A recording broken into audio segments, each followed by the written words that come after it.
নমস্কার সবাইকে। গরমের মধ্যে সবাই কেমন আছেন? আমি 3 দিন ধরে টনসিলের ব্যথায় ভুগতেছি। আজকে বানাবো চা পাতা ছাড়া চা। প্রথমে জলগুলো ভালোভাবে ফুটিয়ে নিলাম। এরপর এর মধ্যে দিয়ে দিব এলাচি, আদা ছেঁচে একটু দিয়ে দিব, তারপর দারচিনি, ইচ্ছে করলে তেজপাতা, লবঙ্গ দিয়ে দিতে পারেন। এগুলো ঠান্ডার জন্য লবঙ্গ খুবই ভালো। তারপর দিয়ে দিব একটু কালো জিরে,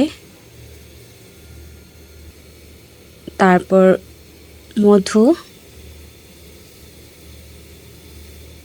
এটা আমার প্রথম ভয়েস দিয়ে ভিডিও বানানো, সংকোচ ফিল হয়, তাই ভয়েস দিয়ে ভিডিও বানাই না।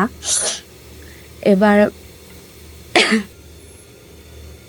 একটু পাঁচফোড়ন দিয়ে দিব, তারপর হচ্ছে লবণ পরিমাণ মতো,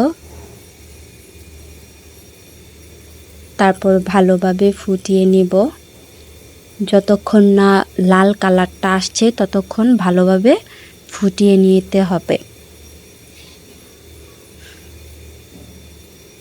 সবাই আমার জন্য আশীর্বাদ করবেন যেন তাড়াতাড়ি সুস্থ হয়ে যেতে পারি।